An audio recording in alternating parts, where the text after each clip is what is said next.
Welcome back to Reckless Arcana, the Fate Awakens miniseries and prequel. The world of Adrune is being plagued by the god Mentis, a trickster, causing magical spells to go haywire, casting chaotically and seemingly at random. As major magical councils are seeking solutions, one such solution presented itself in the form of a tiefling sorceress, Isa. Isa has formed a plan to construct a tomb capable of casting a ritual that will hopefully calm magic and dampen Mentis' control. A plan that's current progress hinges on the success of archaeologist Arthur Watkins III and his companions, who have agreed to collect the required materials and components.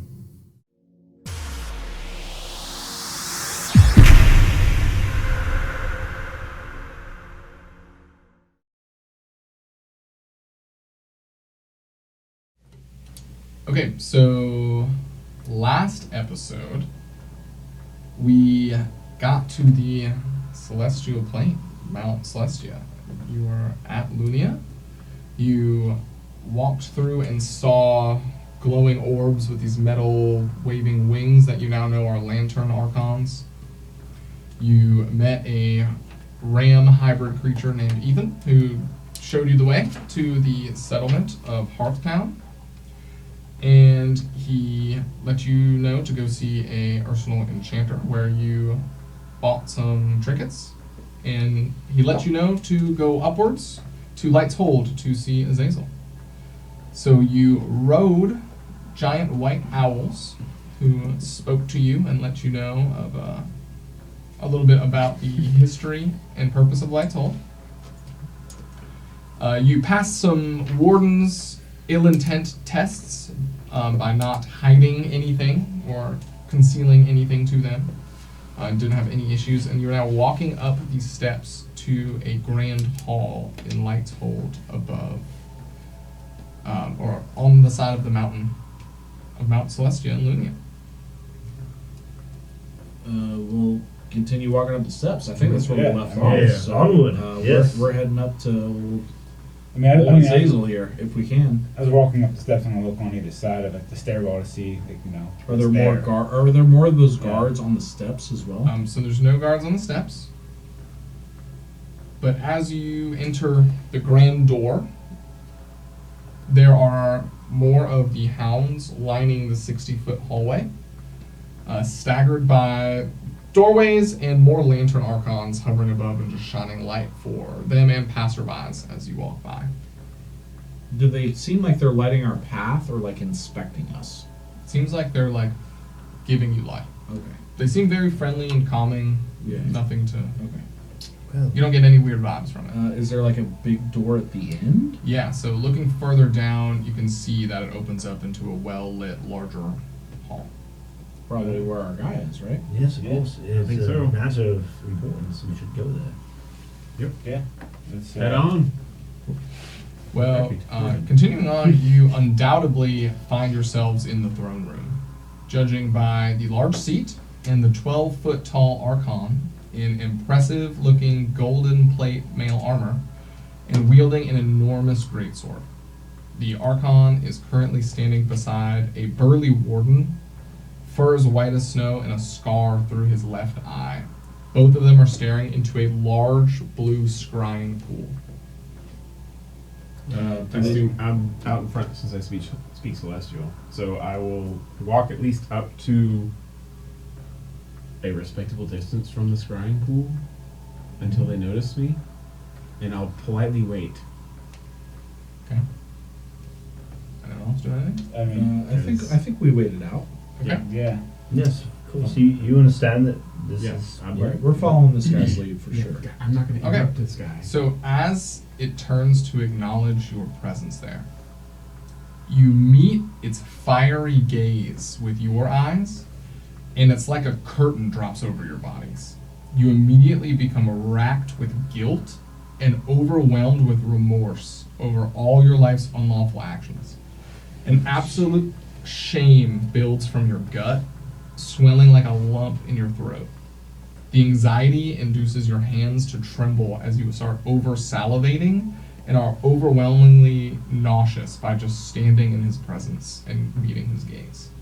So I do have a question kind of about that. Mm-hmm. I don't feel like I would have felt any guilt doing the bidding of the god that I follow. Have you ever felt guilty in your entire life? You will find that moment and you will dwell on it. Okay. I remember the 12-year-old thing we confessed. If that's the only thing that Vyrath can think of, then like that is what comes to the forefront of your mind. Okay. And you like can't not think about it. I mean, it's like overwhelming.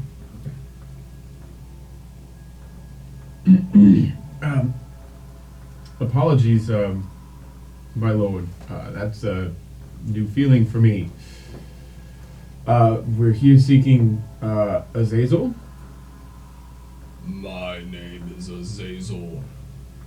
I am the throne Arcana of Lunia, the first heaven of Mount Celestia. What brings you here before me? So yes. Have you noticed strange things going on with magic in the world and with your plane and things? We're from the prime material plane where many things I have have gone awry. seen the chaos Mentis brings to the plains. Yeah, we're actually trying to create a ritual to contain Mentis and get rid of a lot of these problems. So we came here in search of something that would aid us in that ritual. How can the Archons be of aid? So according to the lady who's running the ritual, we need a lantern Archon to complete the ritual. It is forbidden by our laws for unproven mortals to bind lantern Archons to spells. Yeah, that's what we get. It is a power we do not take lightly. How would one go about proving themselves? Scrolls appear on his shoulders and unravel down his body as he lifts them and reads them. And he drops them. Perhaps there is a way. Written in our laws, you may test your strength against the darkness of the fallen. A trial by tournament of the fallen. Should you accept? Eurakos. He then leans back and takes a seat, eyes still piercing and fixed on you. A winged bald humanoid with emerald green skin and carrying a massive gleaming silver trumpet walks into the room from a side chamber. You now realize he had been listening in on the whole conversation. Hello, mortals. My name is Eurakos, official herald of Azazel. I'll be able to answer any questions you may have. Yeah, does he ever stop looking at us so I can stop feeling the skin crawl about all the guilt in my life? Come, we can talk over here. Great. And he invites you over to this side room. It's filled with lavish and ornate silvers and golds, as well as all sorts of like upholsteries. Okay, is there like a chair or anything? There's a chair, yeah. Okay, There's a I few will chairs. collapse into a chair or a chase or a sofa or anything. The first thing I see. That was I mean- harrowing. So you immediately feel better of just like getting away from his presence. I know you have had some big guilt. I think I've dwelled on that 12-year-old mistake I made, like when I was 12 years old, long enough to where I recover pretty quickly. But I will glance at you because you've told me the stories about the armies you've decimated, and I'll kind of take a hand to you and almost like guide you down in a comforting way. Right. So the exchange with the Archon, with the Throne Archon, was that in Celestial? That was in common. Okay, cool. As you do that, he's still filming, like shaking, head down, eyes closed. You have to Take a minute. Eurakos? What is this trial of fallen tournament? that he... Yes, the Tournament of the Fallen. We haven't done it in quite some time. Per the rules, I believe, all present with the request will pass or fail as one entity. Okay, so that's fine, but what is the tournament? Is it... Yes, the rules. Okay, so, fighting one at a time until no longer able, at which point a teammate may take your place. If you have teammates still able to fight, once all the fallen are vanquished, who will also meet you one at a time, you will be deemed worthy by Arcana law. No. So, 1 versus 1 tournament. Until how many of them must be vanquished? It depends on what Azazel chooses, but usually it matches up with the amount of challengers. So, Let's see. So 4. 4 fallen. So you must choose the order in which you will participate. And some important things to note, you will not be able to actually die during the event, but avoiding the combat per flying is seen a cowardly act per our laws as well. This will be taking place on hallowed ground, so teleportation or any planar travel may be difficult. And you say that any sort of movement not on the ground is disallowed. Did the ASMR not normally take such a challenge? You can move around as you please, but any sort of teleportation and flying to escape. So cowardice is disapproved. Yes. Say, for example, you have wings and your opponent does not. That would be seen as cowardly not meeting him face to face. Let's see. I see. So, I guess the only question at this point would be what order, right? Because we have to do the challenge to complete. Do we know task. Yes, if you are seriously considering it, I will need to call the other emissaries. Will take a bit of time. Should I go ahead and do that? Yes. Okay, wait here and discuss, and I will take care of that and be back. Is it possible to get like a tray of drinks? As I'll refreshments? see what we can have come by. And he walks out of the room. So, have any of you competed in a tournament before? Yes, I have competed in many battles. They get us stronger at the temple by competing against one another. Sure. Has anyone not competed in an arena tournament? Okay. I just You've raised armies, though. yes, it's not tournament style. Right. Yes, well, if you're asking if I've ever fought against another celestial within the plane of the gods, no. I've not done such things. I don't think that any of us have done that one. So, I guess, where would you be comfortable going in order? And before you respond, you hear a horn blowing outside the hall. Oh! So loud it actually shakes the hall you're standing in. The brown bit. A servitor walks in holding a tray of silver chalices containing a red liquid, and he puts them on a table in the room, bows, and walks out backwards. Sir, could we get some snacks? Light snacks? Very well, very well. Usually, if you have some, yes. Anything you need. And he exits the room Much while appreciated. still bowing. I'll pick up a goblet. Must we go one at a time? Can we not all fight together? It seems that one at a time is the method. And I would perhaps dissuade yourselves from imbibing.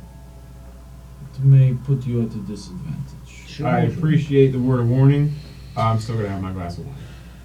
Well, my Have question you is... drinking the celestial wine before? No, it's actually, I'm very curious. That's a good point. I will sip it and put it back down. Alright, it is like the best thing you've ever tasted. Dang. I'll put it down slow. It is rich and thick, coating your tongue with the flavors Oh, yeah. of It's like cherry good. and oak and redwood, and it's just it's just delectable. Definitely enjoying that as it goes down. I'm not imbibing. Well, I guess I have a few questions. I'm sorry, I was a bit starstruck coming in here. You asked a few things about whether or not we could drink and things. But, so, is there any healing provided from can we not work together, or is this only an individual challenge? Excuse me, sir, as a tray comes down with cubes of cheese on it. You think that the celestial cheese is okay? From our best unicorns, please enjoy. Yes, actually, you know what, I have no further questions. There's Yes, no sir, cheese. yes. As he continues to exit the room, All still I need rallying is cheese. backwards. Look at So, that. no, my impression was it was single combat, right? I could, for example, the aid spell that I gave us when we came would still be in effect. Any buffs? It depends on. It could be depending on the rules. I don't really know the specifics. Maybe after he calls the emissaries and he comes back, we can ask some specific questions. Well, my question is whether or not I need to even be involved at all. We could perhaps put you last in case the three of us are somehow unable to dispatch. So That's silly that you would not be able to. You're quite capable warrior. There is that. My thought was to put him first, and if he could even get one down, we're up. Well, death is not something to be afraid of in this place. It's Well, true. he also Well, you said can't die, that death right? would They not said be that allowed. death isn't a part of the competition. It's just My point. a trial of. It would be difficult. Well, I guess I should wonder if I can even conjure Atmos. at Well, all here. he said that we had to defeat the fallen ones, right? He meant- He didn't say it had to be through combat. It could be through wits. Perhaps there's So can you summon him? Do you have like? Are you limited on times you can summon him a day? No, or of course. We'll see if you can. Let's see if I can. How are we doing in here? You came out of nowhere. I apologize. Sorry, Those sorry. green creatures like sneaking up on you. Yes, God damn it. we had some questions about the rules of. I'm going to try. Please, I will be happy to answer any questions you may have. All right, there we go. You say we are not able to teleport nor fly or plane or shift. Is there anything else? Everything else is on table. I believe that is correct. I will say, if Azazel does think anything you do is cowardly, as if you were not facing the trial, he is one to pass judgment. I should mention that I'm quite cowardly. So Perhaps you should fight first, then. So it is just fighting. Yes, it is mostly fighting. There breaks in between. Yes, between every fight, there will be a break. Can you fight a second time? You may. You actually must keep fighting, no matter how many challengers come through until you are defeated. So I would do maybe your weakest first and your strongest last, if I do may make a recommendation. So you first, and then perhaps maybe. Look, I'll go in whatever order you think is going to be best for us. No, I'm not a strategist. I'm gonna try to. I'm gonna try to use my elemental gift as a bonus action to see if Atmos can be conjured to give me a flying speed. I'm gonna rub the lamp and Okay. see if he's even a part of this at all. If he can reach this plane that we're in. It does work. All right, sweet. So you see when I fly, and I'm like, all right, well, it appears that Atmos can. I'm gonna mark off. It appears Atmos can be conjured here. So I assure you, your powers will still work, even if they're interplanar in nature. If that is what you were testing. yes, of course. What I'm trying to say is, on hallowed ground, teleportation mainly is an issue. Are you speaking of interplanar teleportation or things Both. like Misty Step? Yes, the spell that you describe as Misty Step would not work on this ground. No Thunder Step, no Mr. Step, none of that. Summoning things that may help us. No Dimension Door, none of that. That may Perhaps other beasts from other planes. that may work. And we could not. We can't Say- aid each other while the other one's say our friend here is fighting, and I can't. Oh no, that is strictly against the rules. Just making sure. Now, Any spells on them will be removed prior to their fight as well, if it is from you. And we could not just do a No blessing. battle royale No just to get it all over with bugs. at one No. time. No It is the word of written law. I'm sorry. It is Alright, This is not Azazel's choice either. It is the law of the Archons. When is this scheduled to take place? Will we have a rest between now and then? Oh, I actually opened up a portal outside already. It will take some time for the emissaries to join you there, and some setup, as we just found out this was happening moments ago with you, right? So, if you get there and decide to rest, there's likely you have enough time before everyone arrives. But I would snap, get going. If I see, yes, it seems as though Azazel is walking through the portal now. And we believe that his eyes will or will not be upon us during the battle and influencing our combat. How was that reading? Azazel. Yes, Azazel when he stares into each of us. Yes, I don't think that will be a problem. I'm quite terrified. Very well. And there goes Baynok through the portal too. The Okay, throne yeah, chamber's let's- going to be empty. I'm about to go through as well. I'll see you on the other side. Yes, Yeah, we so will follow. we'll stay back quickly, set the order, and then we can walk through. There is time to rest there as well. Should be. I would But- like to spend the time there resting. Let's go. Well, Alright, well, let's set the order. Yeah, let's set it up before we go through because Yes, cool. as soon as we get through, we might have time to rest, but we might not be If near he's each other. if he's suggesting weakest first, weakest first, of course. Then Would be weakest first would be my suggestion. Yes, Just to perhaps see if we can the- take one down. the one paladin. and he suggested it as well, right? Yes. So So I think we put you last because your HP pool with wild shape is huge. you can keep Ah, just but- on. I'm using Waship just for like utility, not really like. I only got 2 Waships, right? I've only been using for small things. I haven't really done. But you have big things. Yes, I do have big things. And that's kind of my idea. We don't know the nature of the things that we're going to be fighting. Right. I think whatever order we do is going to be maybe suited against us, no matter what order we go in. Could be. Or it could be literally weakest to strongest. If it's all The guy said weakest to strongest. yeah, right? I mean, if it's all celestial in nature, then I assume it's going to be. You know, none of us are undead or any of that stuff. So I don't know. Are you somewhat undead in some way? Is it going to be a disadvantage for you? The undead is what is the disgrace of death. Well, I rid the undead of this in every plane. Sure, it's a ignorance on my part. Okay, then I will go first because I will very quickly be dispatched. But you will at least learn. Will they be able to see situations? Yeah. It's Okay. watching. We watch. Yes. Okay. Well, you will at least be able to see what we're up against, and then perhaps the 3 of you can formulate a plan. Yes. We don't have to distort the order right now. We can see them as the opponents come out. Should someone fall, the next person best suited to fight them will come up next. That might actually make a lot of sense. Let's do it. Now, Arthur, don't sell yourself short, okay? You have a lot of good spells. You got a lot of good utility with the little genie man. Come out swinging hard. And I have not seen one genie on this magical plane since we've been here. You have something that many of them do not. Okay, so you chose your order. We have not. You have not chosen your order. Okay. We know so- who's first. Who's We know first? that's, Knows that's about it. first. Okay. Eurocos is standing by the portal in the main hall. Are we almost ready? We can do all this there. I assure you there's time. Yeah, no, we're ready. Let's go. All right, come. I'll lead up the rear. Through the portal, please. All right, and he follows behind you.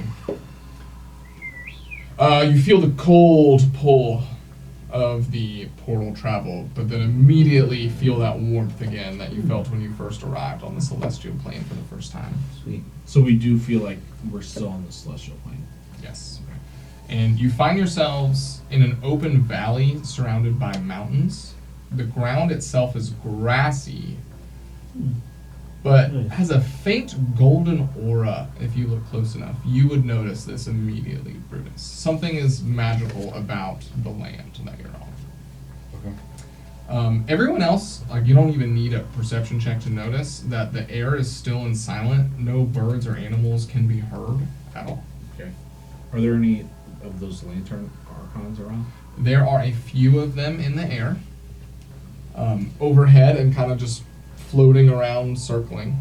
And you do see a shadow overhead, and then another shadow, and you hear wings flapping as 2 owls start beating their wings downwards and descending. And it looks as though they're carrying some sort of podium each. Alright, it's good to have that. As they land, they set them down 50 feet apart in the field, and each of them has a large clear sphere on top of it, about this big. So like the size of a basketball. As they set them down, they start ascending and fly out of the valley.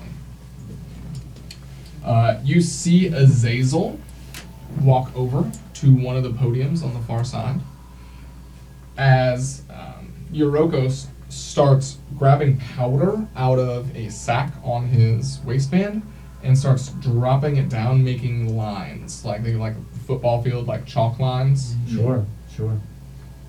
As Azazel walks over and puts both his hands on one of the spheres, it starts turning muddy brownish red. And the red looks cloudy and starts spiraling, so it's actively moving inside this sphere. There is another portal that opens behind Azazel, very similar to the ones that you came through. Friends that are coming to help us. As you see a female winged humanoid adorned in ceremonial plate armor and holding a sword walk through. She must be some sort of ally of ours. Alright, you guys want to do This is pretty far away from us, or? it? Like 120 feet away. There seems to be they're building this arena and people are. If they're building Entering? it, I'll walk up, I guess, and like while they're kind of doing their business, and as the winged female walks through, I'll say, I'll bow slightly, and I'll just out of politeness, not like a deep bow or anything, and say, "Am I to assume you're the other judge in this competition?" I am not a judge. I will be, well, I will sort of be a competitor. My name is Lavina. I am a justice archon. Yes, so you're one of the fallen. Not exactly. I have not fallen off Mount Celestial's high wings. So then we You will understand in due time, I assure you. very well. Well, Lavina, you are quite beautiful. Thank you for gracing us with your presence today. I have heard those compliments from mortals before. She kind of bows her head. Yes, well, if ever our paths do cross in the future and you make your way to the material plane, please look us up. We are much willing to assist you. Well, I thank you for that offer. I have actually been before. Wonderful, wonderful. Although you may not have noticed me down there. I hid my wings.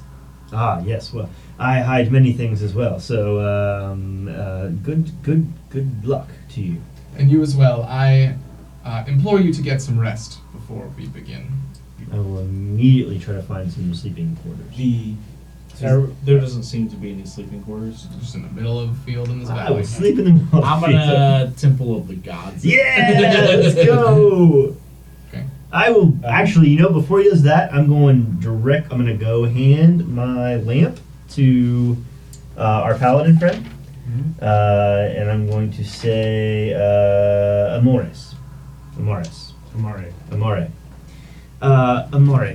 will you kindly hold this lamp as I take some time to rest? In fact, and I say this to everybody, you're welcome to join me, actually, for a bit of rest here in my lamp before we compete. I'm sure we can all go to your temple, but there is some benefit for us to go to my lamp. You can all regain some health if possible, and we can all strategize if need be. But Is it on a different plane? No, it's almost like a bag of holding, where it's a demiplane within where we're at. Let us check then if we will not be immediately destroyed should we enter some sort of demi-plane. Would I We are on know the if ground. going into You my see lamp would kill me? Orokos like doing the lines near you. You can ask him if you like. All right. Rogos, I have a quick question for you. Ah, yes. How can I help you? I have a demiplane that I use sometimes for rest before a big endeavor. It is a stone demiplane. Would going into such a plane destroy me, all my friends? If I'm not mistaken, Azazel has permitted demiplanes on the hallowed ground here. You should be okay.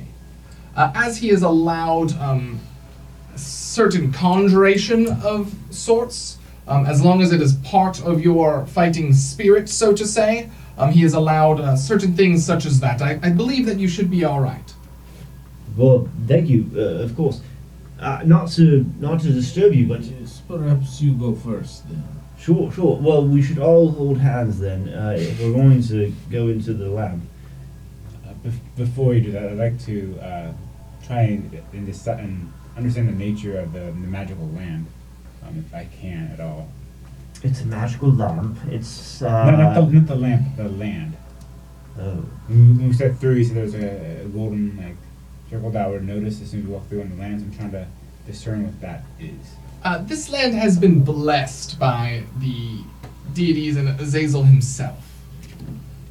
So certain creatures cannot come here or be in this area, and also planar travel and charms and certain things don't work here unless allowed. So the glyph that's on the land is Azazel's blessing. That is correct. Okay. In your way of putting it, yes. Okay. In common. Lack of a better term. Right. Yeah. Well, I suppose if he agrees that this demi-plane of yours is safe, then and it would maybe provide us with a bit of privacy as well. Yes, it would. I've not done this before with others besides myself, but in theory, we should all be able to travel into this lamp and perhaps have a little bit of rest before we engage in this combat. So would you be agreeable to such a thing? Yes. The privacy is more what I seek, but I agree. Of course. And, well, I would ask that we all hold hands, and then I will use Sanctuary Vessel to enter the Genie's Vessel. Up to 5 willing creatures that you choose within 30 feet, and they are drawn into the vessel with you. And I'm holding it, right? Well, we're all going into it, so it's just going to land on the ground. Okay. So do you want to do it inside of his temple? So the I'm not. It's more private, I Yeah. think. Yeah. I'm not, I mean, I'm like, not put the super. lamp in the Yeah, I'm temple not. and then- I'm so okay. I'm not entirely worried about the Celestials here destroying the land. They need us, right? Of course, and we're set up to conduct a fight. I just thought, for myself particularly, it would be helpful to go into this lamp and perhaps we could just set it here on the ground, Okay. take a small rest, and then we'll continue on. I had no problems with that. That sounds Yep. fine. I trust the Celestials won't step on the lamp. We have no reason to believe they would betray us. All right. Well, then let's all hold hands, and then we'll use Sanctuary Vessel once again. Get us in. Bottled Respite is the name of the feature, which now gets us into the lamp, and we're in there. All right, what's it look like in there? So Arthur has retrofitted this inside of this lamp to look like an English pub. Nice. So there's like a little bar on the side with like little like ales and stuff. There's a comfy leather couches. There's a large map of like the material plane on one side, and there's like a globe that opens up and has like fancy wines and whiskeys and stuff in it. But basically, it's like a hangout spot with couches and a little bar and some tables and a place to hang out. Old English pub style. That's A right. little bit of a contrast from Biorats. That's right. So when we all suck in, we're all kind of like sitting on the couches is where you end up. And I'll say, well, things in the vessel work a bit different than the outside world. If we spend at least 10 minutes here, it is as if we all took a short rest. So 10 minutes here is the same as an hour out in the celestial plane or material plane or wherever, which is especially important for me because then it allows healing and recovery of spells and such things. But if we need any other strategies, we're welcome to that now. Simply an hour and 20 minutes here will fully regain our abilities. That's correct, yes. So do you have any way to heal yourself in the upcoming battle?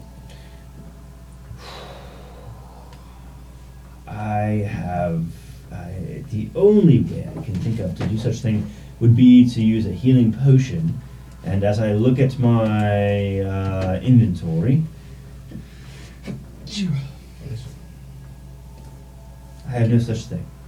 Would you like some berries that heal you as you eat them? Yes, of course. I mean, if that's a strategy we all think is necessary. I think that's fine. Oh, excuse me, I'm very sleepy. From our long journey. Yes, of course. Yes, some berries would be helpful, and perhaps. Now there is a chance that you go to reach for these berries when you get there, and they're not in your pocket. Sure, But sure. isn't it? Yes, there is a chance of that. But Well, it is food, so it should work, right? I will In take theory. I'll take them. All right, so I'm gonna cast a level 7 good berry spell. All right. So you get 10 berries. Sweet. Each one that you eat heals you 7 points.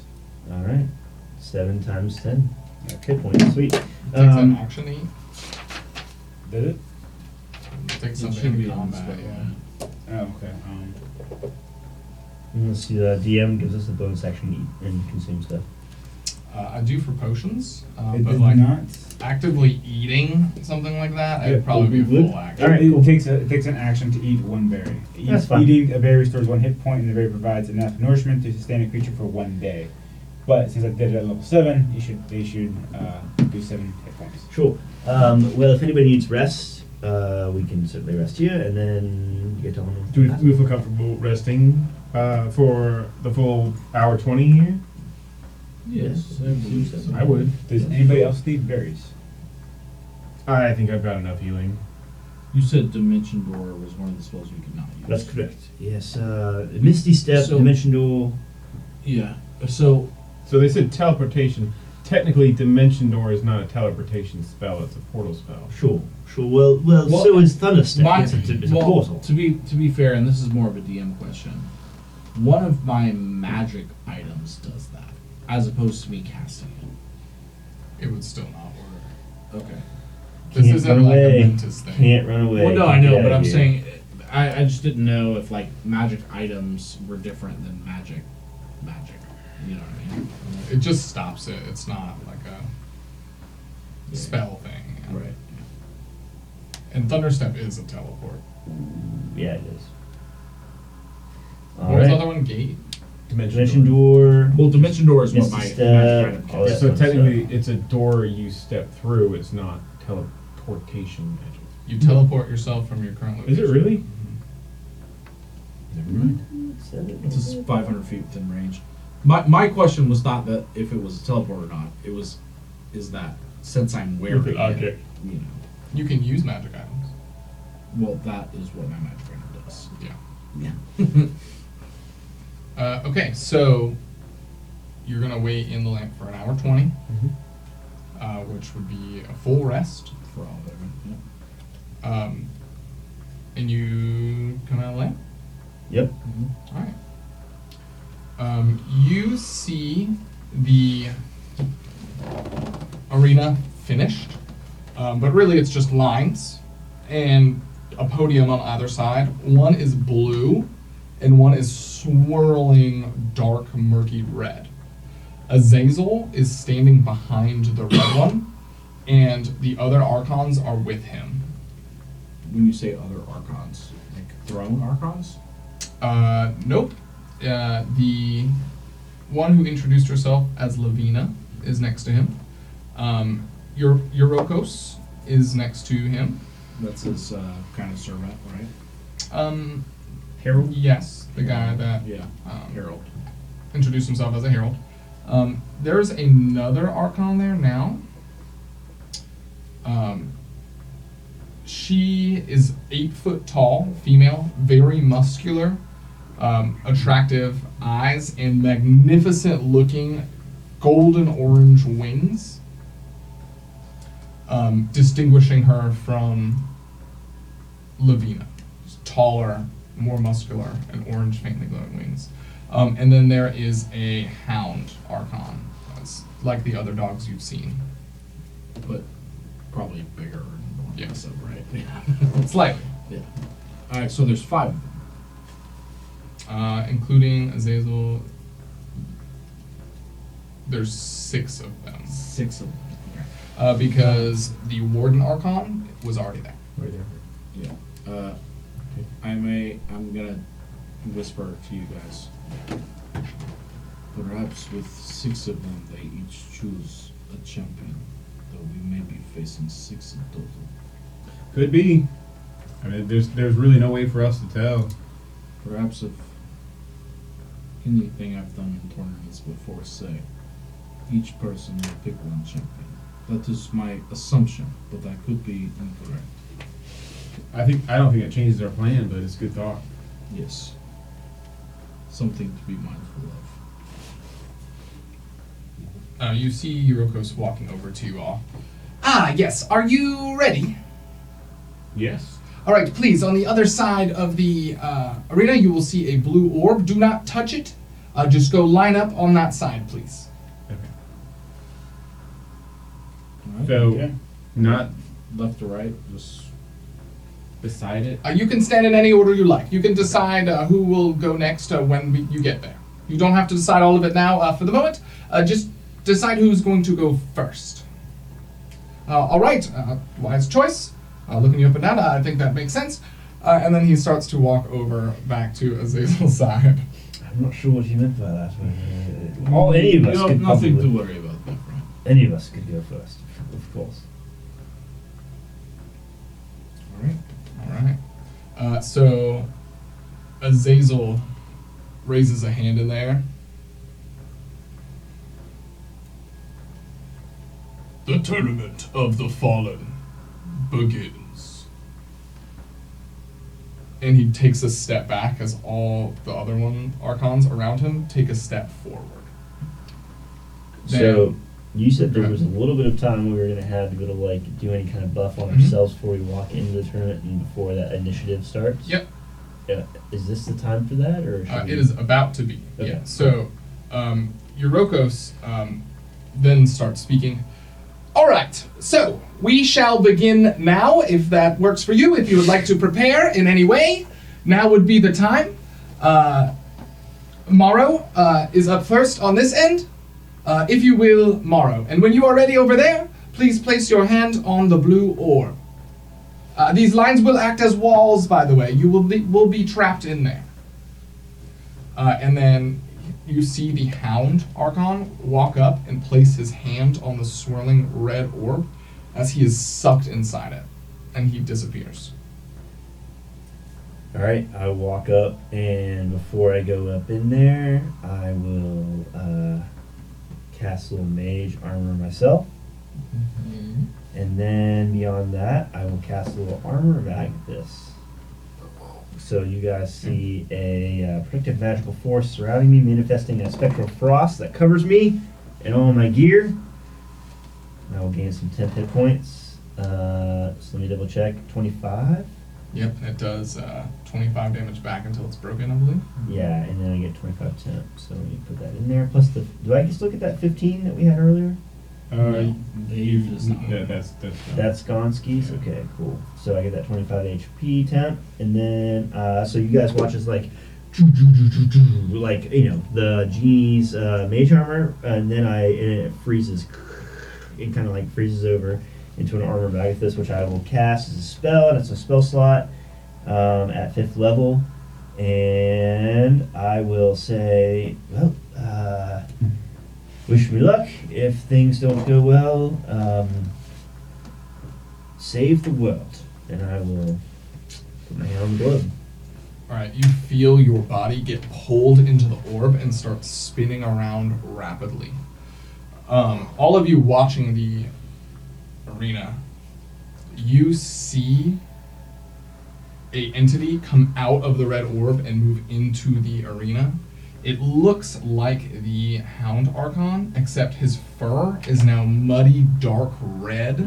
His eyes are gleaming like embers, and flames lick from his mouth. Okay, so you find yourself appearing in front of this muddy, dark red fur, eyes gleaming, and flames coming out of its mouth hound. It looks physically similar to the hound that went in, but it looks much more fiendish. Sure.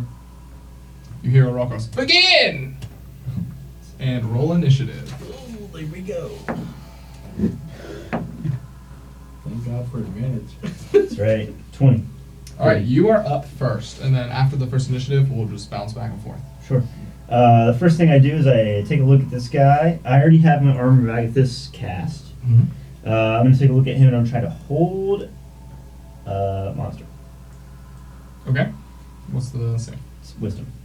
You got to beat an 18. He will fail. Alright, so the creature is paralyzed for the next minute as long as I'm able to maintain concentration. Okay. Unless you attack it. Right? Sure. That does break. That's my action. And my movement will be... Oh, wait, how long? How far? 90? I'm good. 5, 10, 15, 20, 25. He's just getting spacing. I mean, That's correct. That's just good tactics. Alright, All so right. you see it straining to move. Does it make a save now, or... To Forever? succeed on a saving throw or be paralyzed for the duration, which is a concentration up to 1 minute. Okay, so he just struggling, looking at you. Saliva is coming out of his mouth, but flames are coming up out. That seems terrifying. Okay, cool. Alright, your turn again. All right, he's paralyzed, which is helpful for me because I think that in D&D means I have some advantages. I believe so. You do? Yep. Cool. I'm gonna use my movement to get up in him. Get up. It actually. So a Can you paralyzed remind me of creature, paralyzed? a paralyzed creature is incapacitated, can't move or speak, automatically fails strength and dex saves. You have advantage against it, and any attack that hits the creature is a critical hit if the attacker is within 5 feet. Cool. I'm gonna get within 5 feet. 5. How do we do the movement? 5 or 10? Every That's other fine. diagonal is double. So 5 and then 15, Yeah. and then 20, Mhm. 25. and then 25, Mhm. and then Forward would be You can do here to 30. cool 30. So I'm not within 5 feet then. I can't take advantage of You were here, right? yeah that So situation. 5, 15, 20, 30. I have 30. Yeah. Okay. So maybe I shouldn't have moved away. Is what I'm realizing. Well, I don't know if you realize this, but he's still paralyzed. Your next turn. Sure. All right. Cool. I will continue to get up until I'm close enough to within 5 feet to take advantage of that paralyzed condition. Okay. Cool. And then I will attack him with a few Eldritch Blasts. Okay. Which is range. But auto crits? Any attack that hits a creature is a critical hit if the attacker is within 5 feet. Yep. So the first attack, you have to roll to hit still. It'll just crit if it, You have advantage. You have but disadvantage. you have regular advantage because it cancels. Right. So just regular roll. 29. Yeah, that'll hit. Cool. So it will crit, Yep. which we have a handy crit table for. Hey. Thank you to the Sterling Vermin. Cool. So Eldritch Blast is force, correct? It is. All right, roll me a d20 on the force crit table. 20. Oh my god. All right. All right. So you magically mauled him. Deal twice the maximum result of your damage dice, and then roll on the major injury chart. Cool. I have a 1d10 force No. for. No, twice the maximum. So Right, so 10. so you start at 20 damage. Right. Yeah, Mhm. 20. Yep. No, but it was a crit, so that's 40. This is the crit. That is the crit. Oh, okay. Yeah. So So 20. it can do different stuff than just doubling dice. Okay. Yep, 20. So you're at 20. Roll on the major injury chart, which we'll do in a second. But it's also spellbound, which means it makes saving throws against spells with disadvantage, and spell attack rolls against it have advantage. At the end of each turn, it can try to get out of the spellbound with a DC 18 intelligence. Okay. Okay, so he's currently spellbound. And paralyzed. He is no longer paralyzed, or Because you attacked. because you attacked him. That's not what the spell says. So this is as long as I'm concentrating on hold monster. I don't think it's just permanently. For up to a minute. He's able to Unless he takes damage. to roll. It doesn't say that. though. At the end of It each says- turn, the target can make a wisdom Yeah, save it's to wisdom try to saving. break out of it. At each turn. But damage doesn't do anything. Okay. He would have saved the second time as you approached, so Okay. he's not. So he wouldn't have gotten crit. Right. Oh, man. Yeah, see, I did ask for that That right. if he made saves at the end, and he told me no. My bad. High level D&D. Yep. Okay, so none of this happens, but you do roll damage. You hit him right with your first I mean, attack. like, do you still want to do that?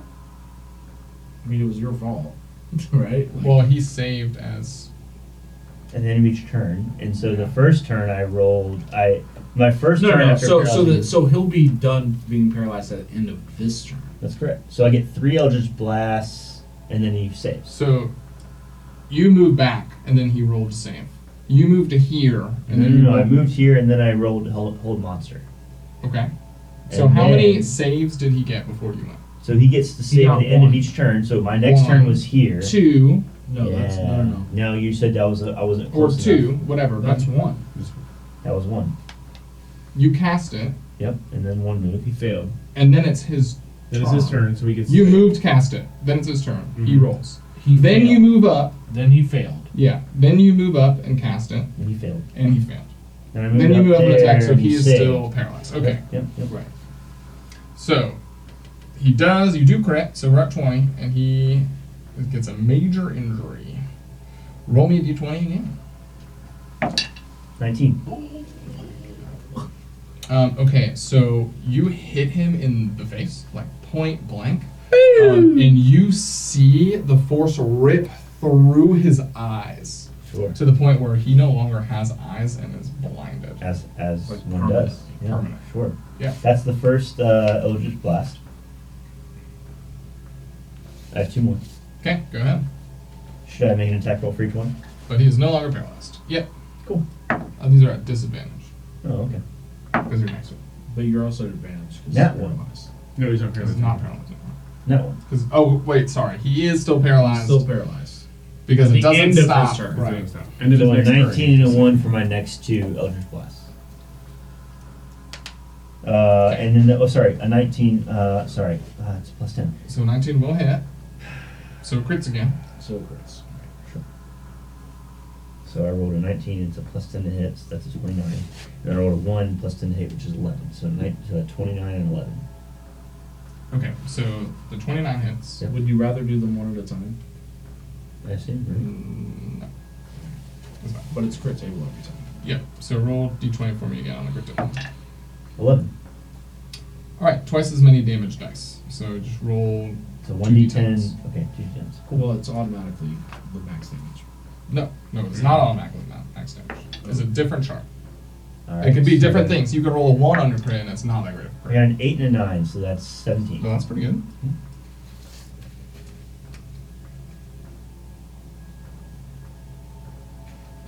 Okay, and then the last one misses. Yep. All right, so now it is his turn. Correct. And at the end of his turn, he saved. And at the end of his turn, he saved. So you are back up. Cool. I'm within 5 feet. It seems like dangerous terrain to be in, and But what I'm remember, gonna he do has is disadvantage on spells. correct. I'm gonna do a cone of cold on him. Okay. A blast of cold air erupts from my hands. Each creature within a 60-foot cone must take a con save. You're gonna take some Con save. damage on a fail or a save. So tell me if you fail or save. And he has disadvantage. Because it's a spell. he rolled a 11. Cool. You have to meet at 18. Okay. So I'm going to roll d8, so I'm going to make sure I'm using the right die here. That's not right. This one looks like it's right. Yep. This is it. I'm going to do 8 of these.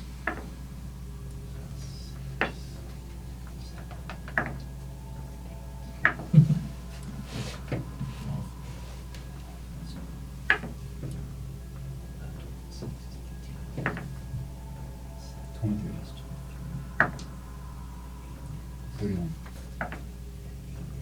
39. 39 points of cold damage. And you are, that's it, you're very cold. It's very cold, and I'm casting, and you watch as, like, Atmos's, wind energy freezes over, and I'm casting Cone of Cold on you for that much damage. Alright, he will die. Sweet. It's my action, baby. Please. And Arthur's, like, amazed. He's like, I have no words. This is amazing. I'm Arthur. Back up. I'm clapping. Back up before the next one comes. He's toasty, so I don't know where I he's told gonna you, you must believe in be. yourself. Could be anywhere. Yes? He could be anywhere. Who knows? Alright. I gotta mark another spell slot. I'm only one left. You see his body like freeze and fall and shatter, then suck back up into the orb, and it spits out the Hound Arcana, and he lands on his butt, standing up and collecting himself and resting on his sword. Perfectly fine. He is no longer like fiendish or anything. He looks completely normal, like the way he went in. Alright, round 1 is complete! And before you have a chance to really catch your breath, you look up to see the female you now known as Lavina walk up and put her hand on the red orb, and her body disappear into it. Prepare yourself. I don't know if I can hear them or not. I mean, can I hear them? Scoot back. You can hear him. Okay, cool. Scoot back. I will try to scoot back. Can I? Mm-hmm. You have a second. 5, 10, 15. And you see her start to materialize at that front space. Sweet. It is... Fire now. She looks very different. She now looks darker. Her wings are black and red tipped. Oh. And her eyes are aflame. Charm her with your wisdom. I will try to charm her. You have another. Yes. Here we go. Alright. Oh, should we? They're up there. Yes, she's very beautiful. Quite beautiful. I will try to use my charm to. Should we roll initiative again? We shall roll initiative. Let's do it. Once again, we shall roll initiative. Alright, I have advantage on such things, so it's a 14 and then a 14. It makes no difference. 16. Alright. Oh. She rolled an 18. Damn it. Damn you. So she will go first. She is going to come up to you. She's going to take her great sword What's up, girl? and slash at you How you doing? for a 26 to hit. That definitely hits for sure. Yep. All right. And she is going to do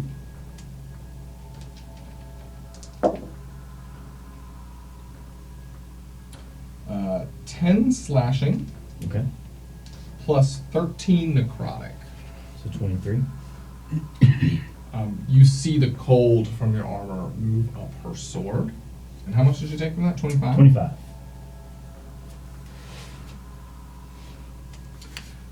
She doesn't stop and reels back to hit you again Okay. for a 26 to hit. That hits. And it is going to do another 10 slashing. And she takes damage from... Yeah, so she's 15 No, total. 25. Yep. From the And if you don't break it with like 1 point left, Mm-hmm. it's pretty brutal. All right. She got any movement? She moved up to you. She's good. She's good. She's All right. done. I will use I'll use my Mystic Arcana that I can use once per day. At its 7th level, I'll use Force Cage. And I need a Charisma save, please.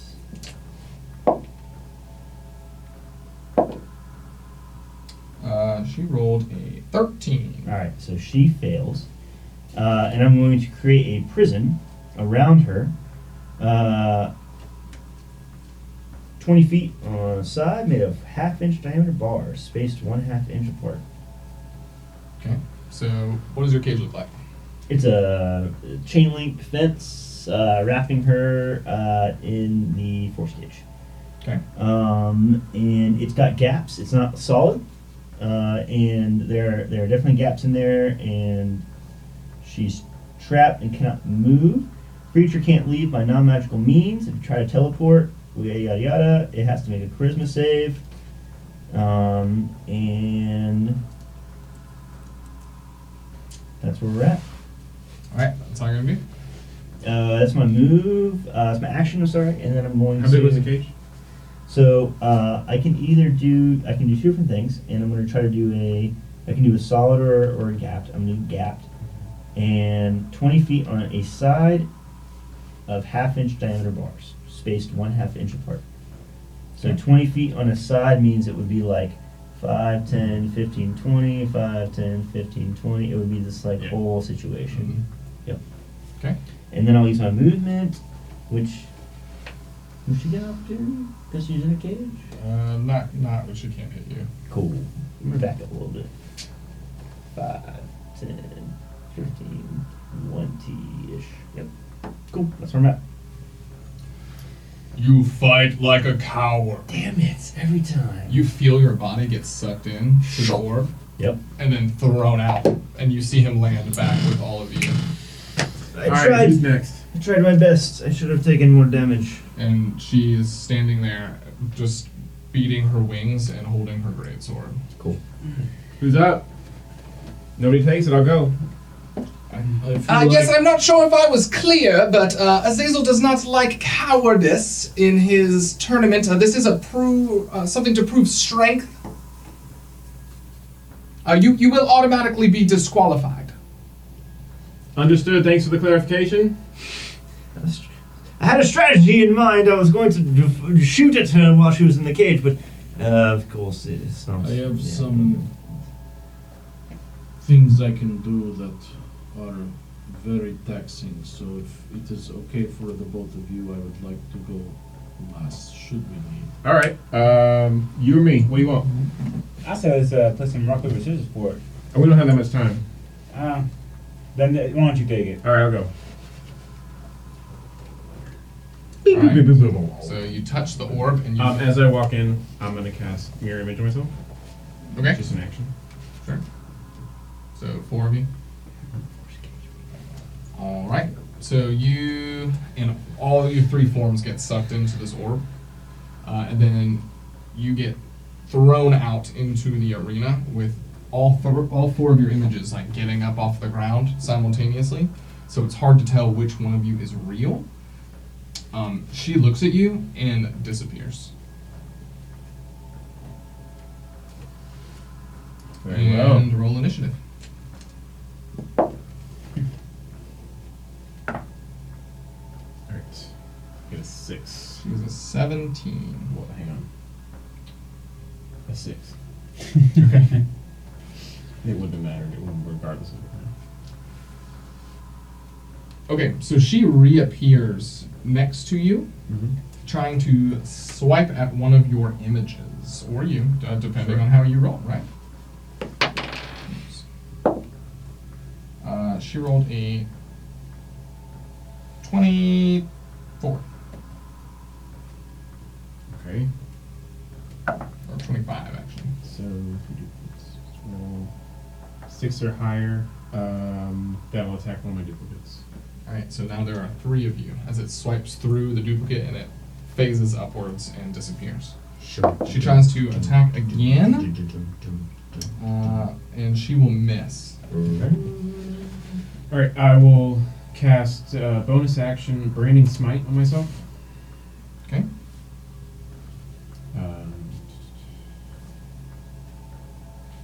And then go ahead and attack twice. All right, go ahead. Alright, so the first attack myself is a 19 to hit, or 21 to hit, sorry. 21 will hit. Okay. This is So- exciting. She gets, target sheds a dim light in a 5-foot radius, cannot become invisible until the spell ends. Okay. She can't run away. So that is 5d8 with the Branding Smite. You want some of this, D8? I'm good. 14, 20, 23 for that hit. That'll hit. And then for the second one, that's a 17 plus whatever, so that'll hit. And that's just going to be 2d8. Oh, hang on, that's plus. Sorry, that's 27 plus 7, so 34 for the first hit.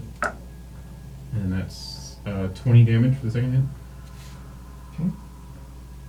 That looks dope. Is it like smites coming down? Yeah, just you. All this radiant damage just Cool. is flying at her. And is she undead or anything to that effect? The radiant doesn't seem as though it is Okay. doing anything special.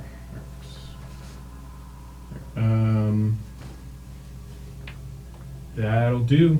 Yep. All right. I'll actually move within her thing and just move right here, away from the wall.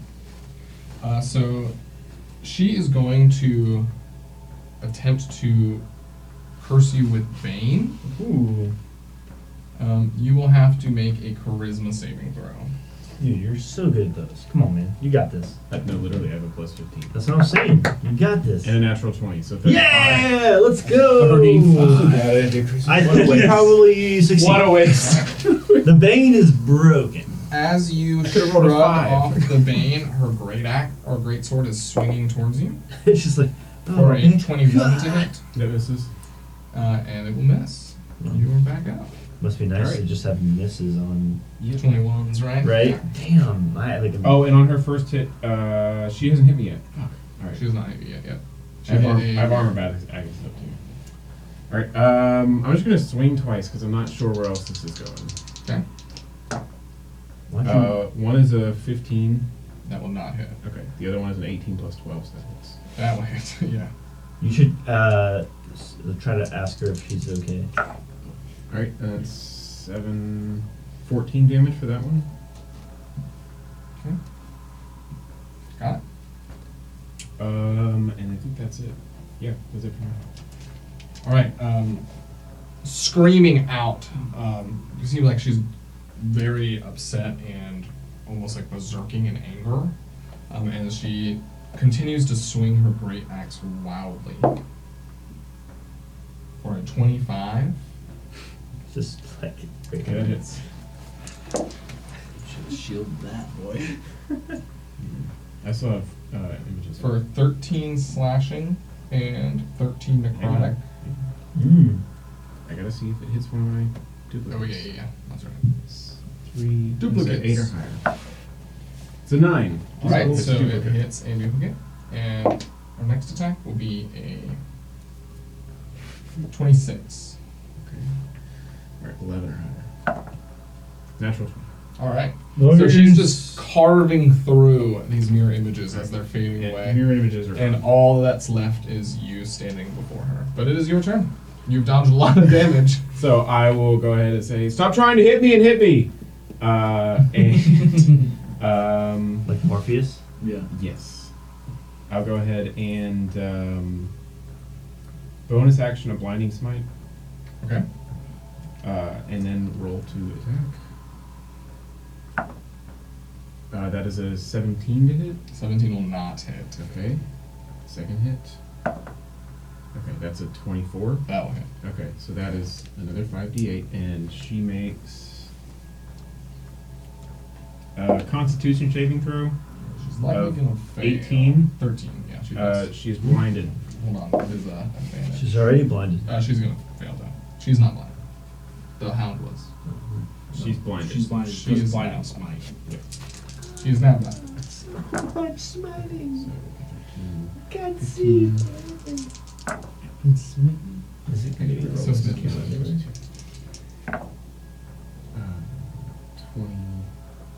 26 and 7 is 33 damage. Math? Alright, she will die. Yes! Dude, I think we're going to smoke these guys. I think we're good. That's pretty strong.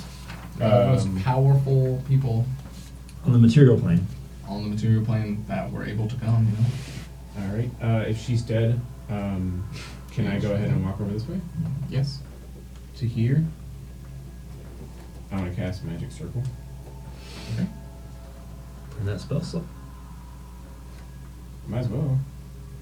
And what are you doing with that? So Magic Circle, create a 10-foot radius, 20-foot tall cylinder of magical energy centered on a point of ground, so big thing here.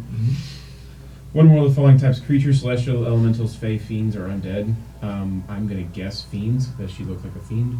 And we'll see if it works. If it doesn't, fine. Creature can't willingly enter the cylinder by non-magical means, but if they are teleporting in through the portal, they have to. It's like a moonbeam situation? If the creature tries to teleport or enter plane of travel, must first succeed blah blah. Creature has disadvantage on all attack rolls. Targets in the cylinder cannot be charmed, frightened, or possessed by the creature.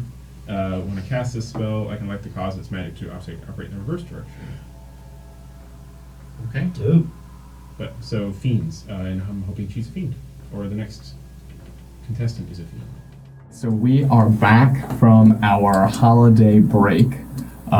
It's been a few weeks. Obviously, we were all gone for the holidays. So if we mess up anything or forget little details, sincerely apologize. But we're going to attempt to pick right back up in the combat in the arena. So you made that magic circle right at the entrance. Banak, the warden archon, the big bear, is going to walk up to the podium, the swirling red sphere, and you're all going to see him blink out of existence. Right. But he hasn't touched it yet. Oh. And then you see the orb kind of swirl like it did before. And we are now in initiative. Okay, so what happens Are you gonna ask about the circle? with the circle? Okay, so I had to choose one being whether celestial, elemental, fae. You fiend, chose or undead. fiend. I chose I remember fiend because they were turning into fiend when they were coming down. It looks fiendy. We assumed, yeah. The creature cannot willingly enter the cylinder by non-magical means. If this creature tries to use teleportation or interplanar travel to do so, it must first succeed on a charisma saving throw. So it can't enter it. Cannot enter the circle. Okay. So you've made an Charisma area saving around throw. yourself. Correct. That prevents anybody from fighting you. Is it around his entrance or? So I I thought you just put it at made the it entrance. on the entrance right here. So like I'm outside of it. You're trying to catch them as they come Exactly. in, Yeah. which would prevent fighting from happening. Because they'd be stuck in So there. they can be stuck in a circle, but they can still fight me because I'm not going away. Okay, I'm just reminding you that I put a cage around No, my no, no. guy to I'm keep not. that- I'm not like caging You're in it someone with and him. shooting. I'm You're in it with them. Yeah. Okay. So does he have to roll anything to get into it or anything like that? Charisma, right? Charisma. And if he doesn't Now- get into it, He just can't come fight you, and you've saved yourself. Actually, from I think it fight. would be cool to retcon because you can reverse the circle, so they have to stay within it. I feel as though, and again, holidays, Right. that might be what you What I did, yeah. Yeah. So, all right. So we'll say the circle right here on me, kind of centered on the entry point that I'm used to. 10-foot radius. Yeah. Draw it out. So here, 10-foot radius. Let's just make it here-ish. Right. These are 5-foot blocks. So make it like that. Okay. And So- what happens if it can't fit? It can't fit. Mm-hmm. It doesn't say. It just says entering the circle, or it just must maintain in the circle. Okay. Got it. All right. Roll initiative for me. Yep. Natural 20 for a 20. All right. So really all you have to do is beat him, right? Yeah. And then it was back and forth. Yeah, yeah. So you go first. All right. I don't see him. You do not. So what I'm gonna do is go ahead and This concentration. This is the magic circle. I don't believe. No, it's not. Right? No, there's no concentration.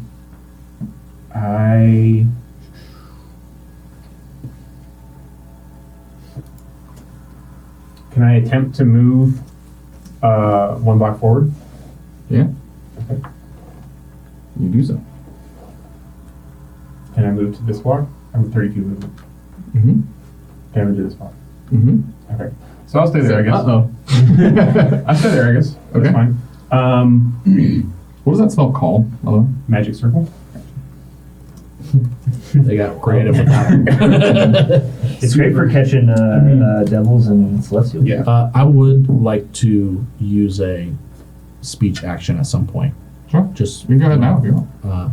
What's the situation? I forget the. I would ask you because we're all watching from the outside. Are we? Is this like a big arena? Are we in stands or like I forget? It was. What the Remember, it was situation like 2 pedestals, and there's Mhm. red orbs, and you touch them, you get sucked in and enter. Yep, so there's like an orb here. Yep. You guys are all standing like over here. is? Oh, okay. And then there's so an we're- orb here. All the archons are standing over Yeah. here.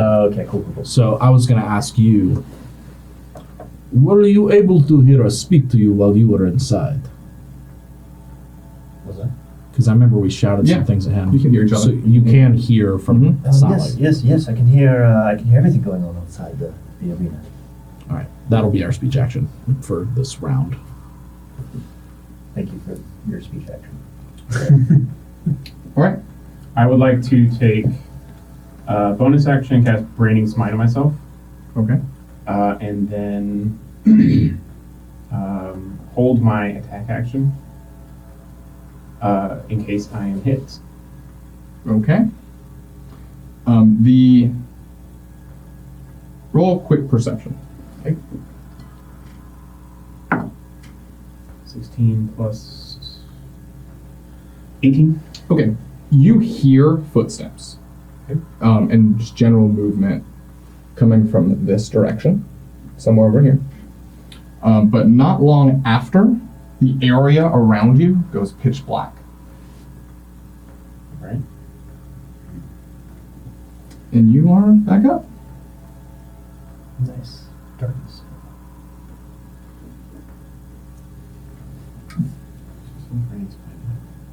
This is great when you have hindsight. It is magical darkness. That's fine. Does daylight get moved? I think it's a spell level situation. 3rd level or lower Yeah. for daylight. Yep. They can't get in? Is that what we're still working with right now? Can't get out. They couldn't get out if they didn't come in. Okay. I guess I'll go ahead and cast daylight, centered kind of on myself. Okay. It is a 60-foot radius, so I guess I'll center it kind of in the middle. It's 12 squares, so it should be pretty much the whole arena, or at least the center of the arena. Cast daylight. Does daylight push magical darkness? If the spell's area overlaps with any darkness created by a spell of 3rd level or lower, the spell that created the darkness is dispelled. Okay. Find out. So as you make this massive light, and you see the darkness get pushed back and dissipate. Okay. And you don't see anything else around you. So I will. That was an action, so that's fine. Oh, Already got actually, this when you lined do up. that, you see the Ravager over here. Because he is concentrating on his invisibility, and he is no longer doing so. Oh, there you are. Oh, this is fun. And so I will go ahead and take steps over here. Okay. And swing him once. Did you use a spell? I did use a spell, so I can't. I'll stay there. Okay. Yep. And that's fine. Okay, he is going to attack you. He's going to try to bite you for a 27. I'll go ahead and shield. So that misses. Okay. Then he's going to swipe with his claws for a 20 and a 17. So all 3 miss. Okay. So you see, like, the first one that comes up and just Mhm. shield, and it just kind of stops and bounces off. And I go, you got to try harder than that, man. And this is going to be a tough one. And then I will then It swing at him roars back. in your face, and you see the drool coming down, and its fiery eyes. I will take a swing kind of at one of his shoulders with my shield up. Alrighty. Woof. That's not good. Actions. It's a 16 to hit. 16 will hit. Okay, cool. So that is going to be 28. What kind of weapon do you have again? I have a Sunblade, Okay, right. so that's 1d8. It's another d8 for the smite. 11, 13. It's 20 damage.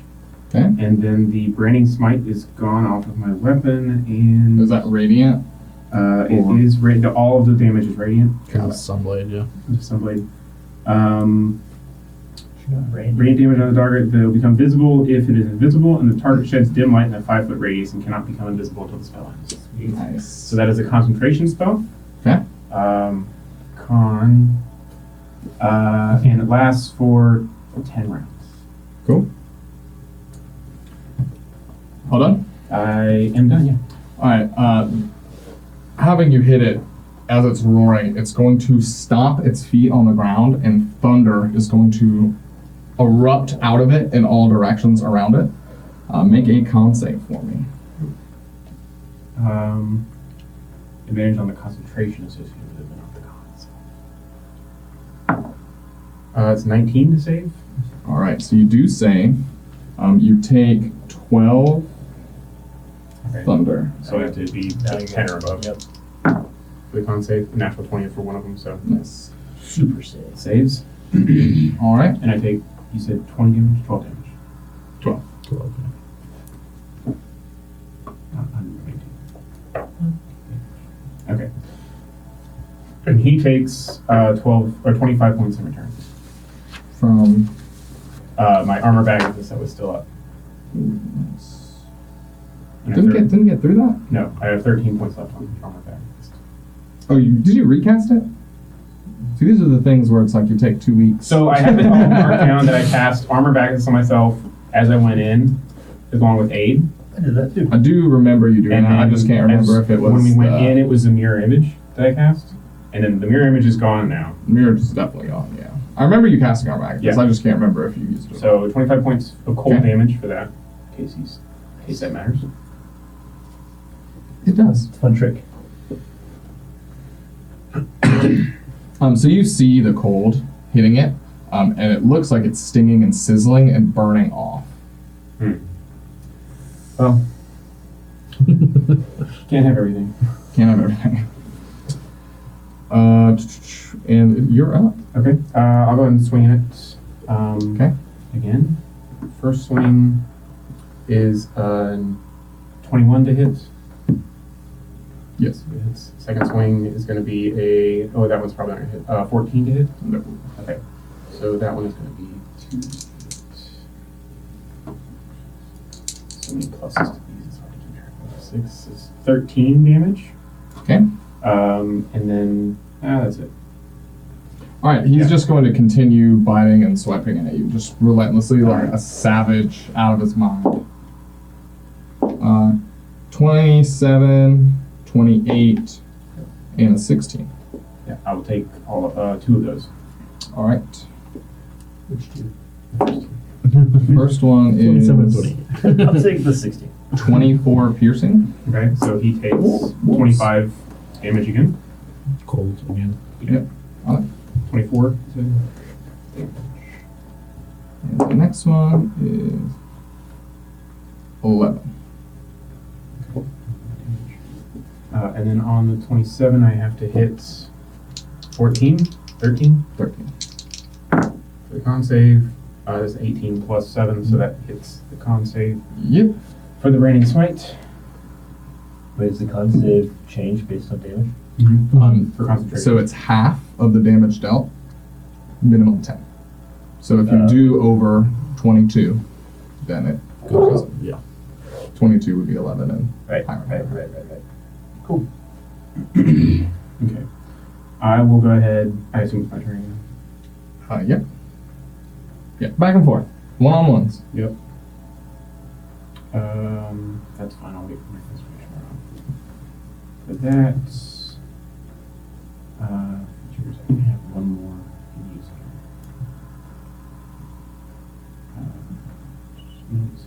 here.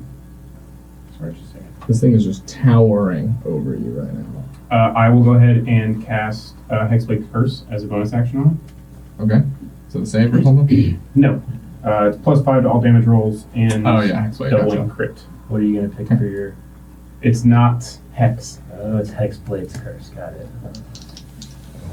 All right. So that's a minute. I'll go ahead and swing twice. One misses, one hits. Okay. Roll that damage. 9, 7 is 16, +5 is 21. So we're radiant again. And that's it. Bonus action. And good. All right. Moving around you, just to the side. As he's circling you, he's going to keep trying to attack you.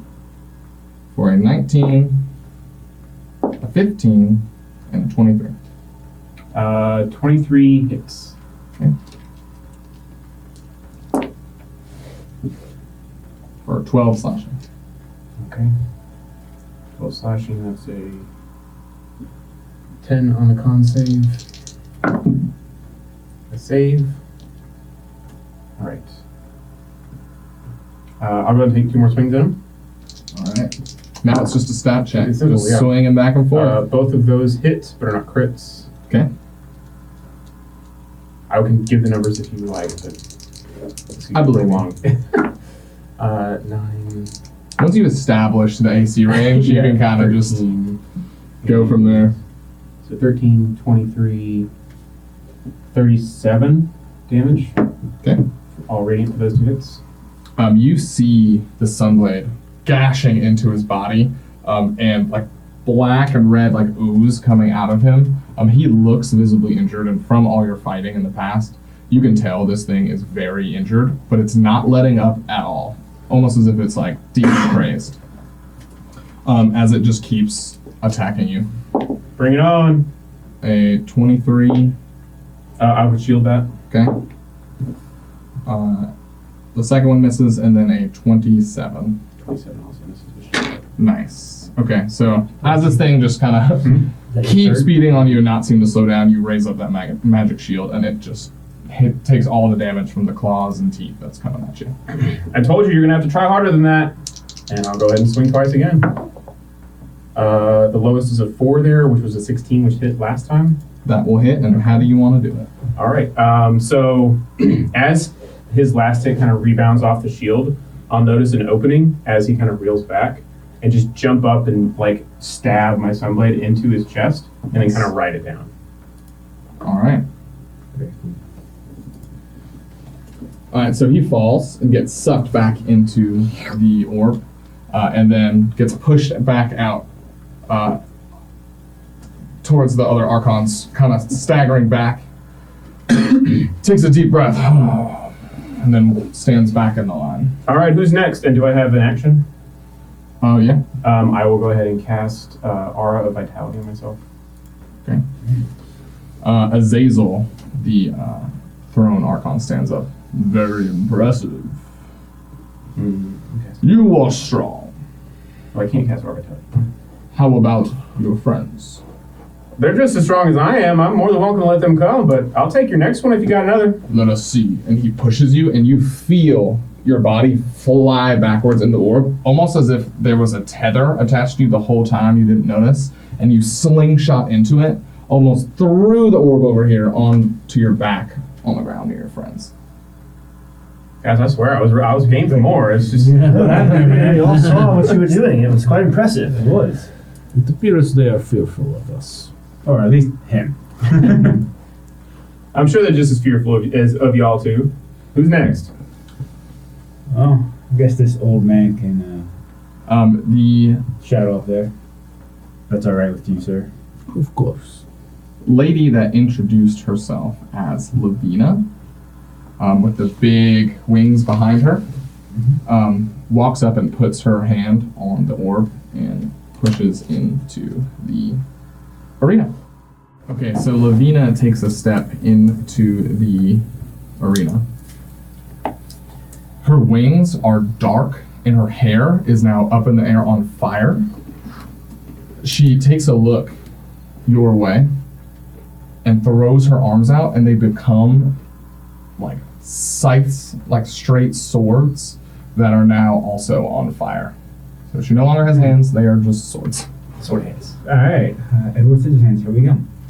Alright, so you touch Brutus, the Yes. orb, and come into the arena. So I'm assuming we roll for initiative at this point? You would be correct. Alright. Come on, dice, give it. That'd be a 15 for initiative. Okay, so she will go first. Hovering into the air, Oh, fantastic. she will come straight at you, swords out. Like Okay. she wants to impale you. No, she doesn't. We shall see. She trips I'm so sorry. in the air.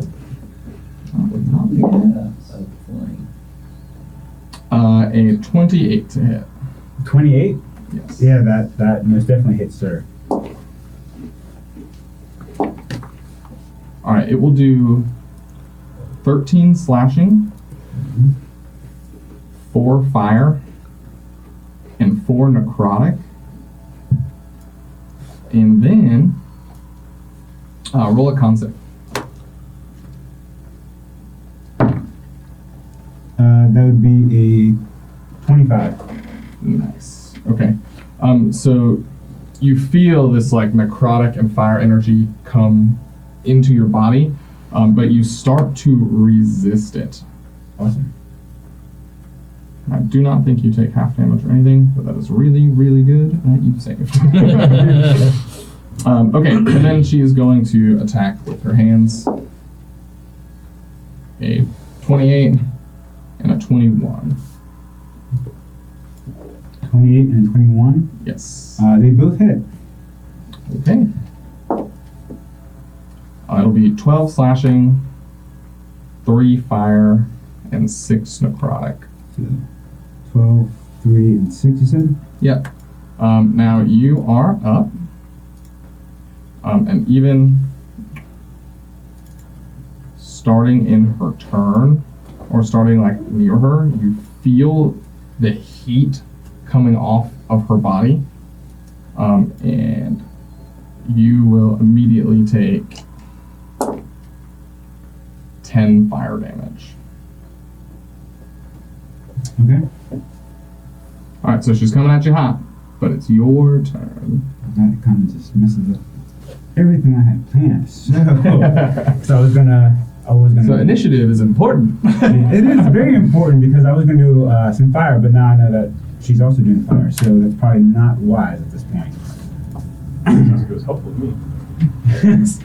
All right, so I guess what I'm gonna do is I'm gonna move myself into one of the corners. Okay. Probably the closest corner over there. Alright, so she will take a very quick opportunity from 18 to hit. That is not hit. Alright, there you go. All right, and then I'm gonna pull out some phosphorus from my component pouch, and Okay. I'm going to start casting Sunbeam at her. Okay. Just get it here. Still hovering in the air, she's going to back up. I'm assuming that's your turn, right? No, I was out Oh, bonus sorry. action. So, for this, it's you make it's a attack. So you should have to do a con save for this. Page.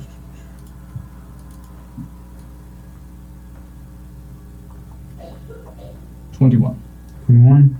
She does save, but she still takes half damage. Okay. And what is this from? The sun? The sunbeam. So normally she would take 68 and be blinded, but Okay. since she saved, she would take 3d8. All right, roll your damage, sir.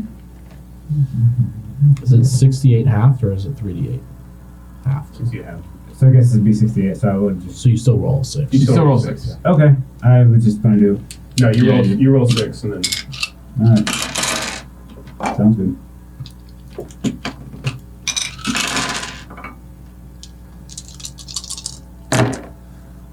Seven, 10, 18.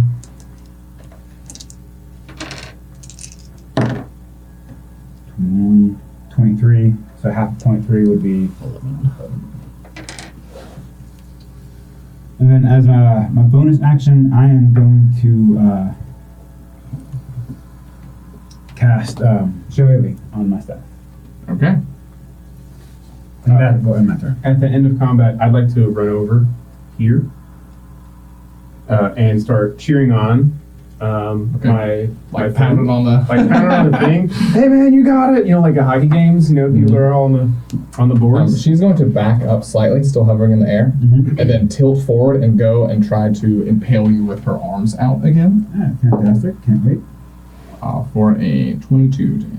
That does hit. Okay. I will roll damage, but roll me a con save again. 24. That will save. Well done. All right, so 20 slashing, 4 fire, 4 necrotic, So 28. and then she will swing with her other arm and miss. You're up. Alright. So I'm gonna cast, first of all, I'm gonna cast she's right there next to me, right? Let's cast Shatter. You will take 10 fire just by being next to her again. And shatter away. What's the save for that? That'll be an 18. On con? Yes. And I'm gonna, hold on, I'm gonna do, sorry. I'm gonna do a level 8 spell. Okay. Okay. She rolled a 22 to save. Okay. So 8 would be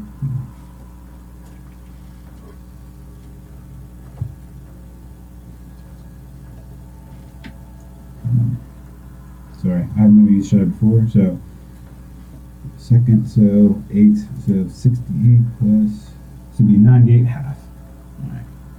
Here's the point of like high level D&D where it just Yeah. slows down. Yeah, Like it's every turn, it's like it's we're doing weird. something we're not even sure what it does. 4, But when you do it, it's awesome. 6, 7. Can I get 2 more D8s? If you don't mind. And that is a good feeling. Yeah, roll All right, everyone on. push your dice Yeah, to yeah. the middle. The level 8 fireball's coming down. Alright. Alright. 3, 6, 10, 18, 26, 30, 5, 42. So 42 half be 21.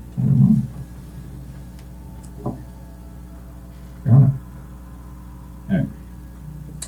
And then for my bonus action, I'm going to swipe her with my Shillelagh staff. Okay.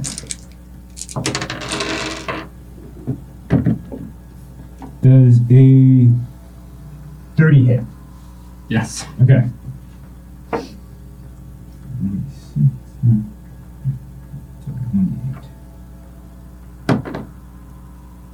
12 damage. Okay.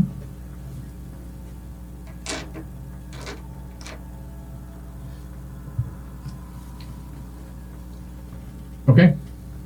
She is going to move backwards, so you can take a opportunity attack if you'd like. I already used my bonus action. It is a It's a reaction. So you can Shillelagh again if you want. So you can do it. No, I'm gonna hold off on that reaction. Okay. She's going to push her arms out and kind of undercut upwards, and you feel the earth below you heat up, and a pillar of fire Oh. push up over your head as she casts Flame Strike. So roll a dex save for me. I assume you'd like to try to move. Yes. I like to. Dex save would be 14. Or sorry, Dex 10. That will fail. Don't have much Dex. Giant elephant man. Yeah. Yeah. Not your strong suit. Does my paladin aura go through the wall? Alright, so it will be 14 fire. And 11 radiant.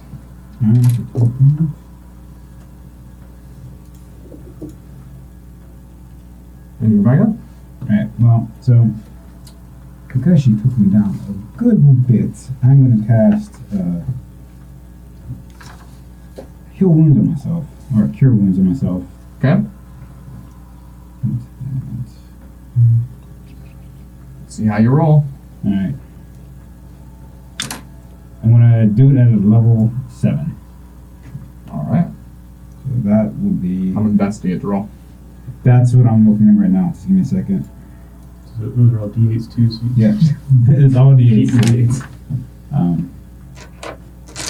So let me explain this. I said a level 7, right? Yep. So I've on top of. So 6. Okay. 68.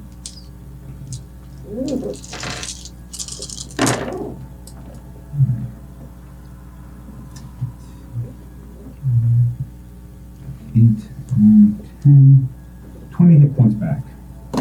Alright. Not much, but something, right? It's something. And she's still that far away? Mm-hmm. Alright, I'm going to, I guess, rush her. Okay. What's your movement? 30 feet. 5, 15, 20. Alright. And then I'm going to shillelagh her again. Why not? Higher up in the air and you can reach. She's like levitating. She's not flying. Right, they made a big thing about cowardice. So Yeah. like flying straight up, like 28 considering hits. You're attacking Yes. from the sky. It's not cowardice. Damage me. 12 more points. Okay. And I say, that's all you got? Just, really? She's going to back up to this corner. You can take an opportunity attack. I am going to take an opportunity attack at this time, yes. Okay. Natural 20. I think that might hit. and don't you have a table? Can I do a crit table for that? I sure do. What type of damage is it? Magical bludgeoning, I think. Yeah, magical bludgeoning. Bludgeoning. Alright, roll D20 for me. Just fucking pop Roll her eyes D20 for you? out. Yeah. Alright. That'd be a 14. 14. Roll damage twice and add them together, and then push the creature up to 15 feet, and the creature is prone. Prone's big. So Mhm. she's here. Yeah. So 17. Okay. And as she tried to move away, you clocked her in the back and pushed her down. So it said up to. Up You to. choose not to. Yeah, do you want to keep her next to you? I want to keep her next to me as much Alright, as so you just clobber her in the back right down to the ground. Alright. And we had 17, right? You'll hear me go, yes! And then I'll like calm down, look around, and be like, this was a good shot. This it's very good. Alright. So she will stand up.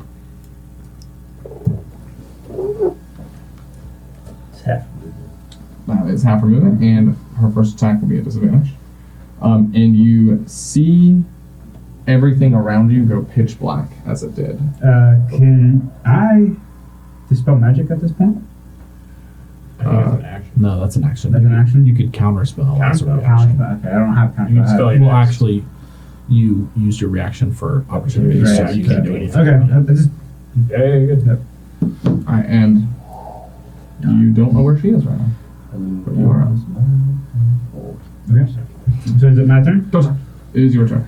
Alright, so during combat, could I make a perception check with my keen smell to see if I can smell her where she's at? Ooh. Sure.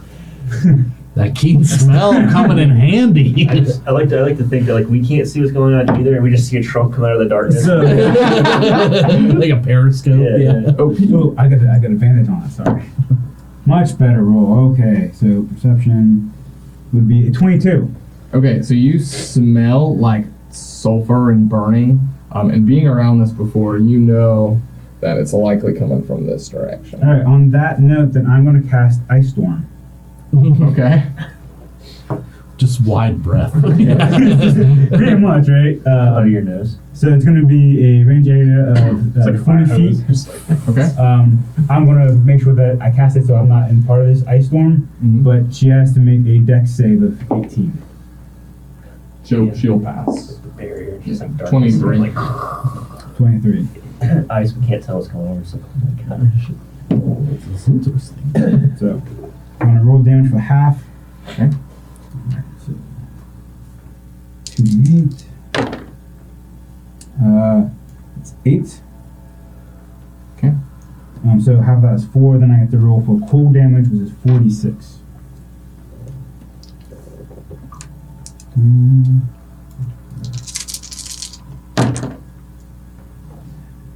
85 is 13, so 13 on that is cold, so half of that would be 6. Yeah. Okay.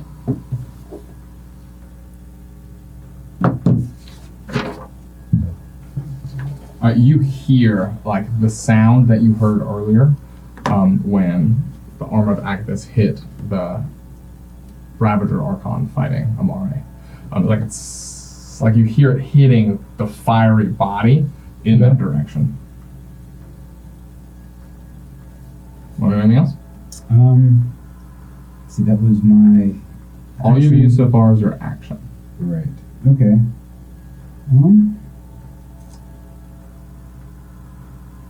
Bonus action. Can I eat I want to eat a good berry. Okay, yeah, Alright, and that's going to gain me back 8 hit points. nice. So just a reminder in our campaign, eating stuff that's on you is a bonus action. Right. To give it to someone else or feed it to someone else, like a potion to someone else on the ground, is a full action. And then I'm gonna try to get close to where I cast that ice spell. Okay.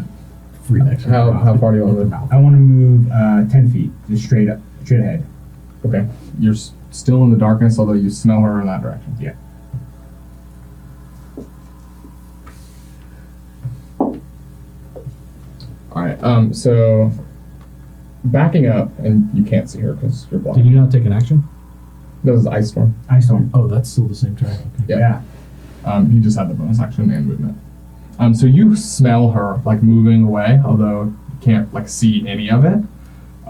And you feel 2 fiery blades come into your side from the darkness. I crit. Oh, fantastic. You will take to the table.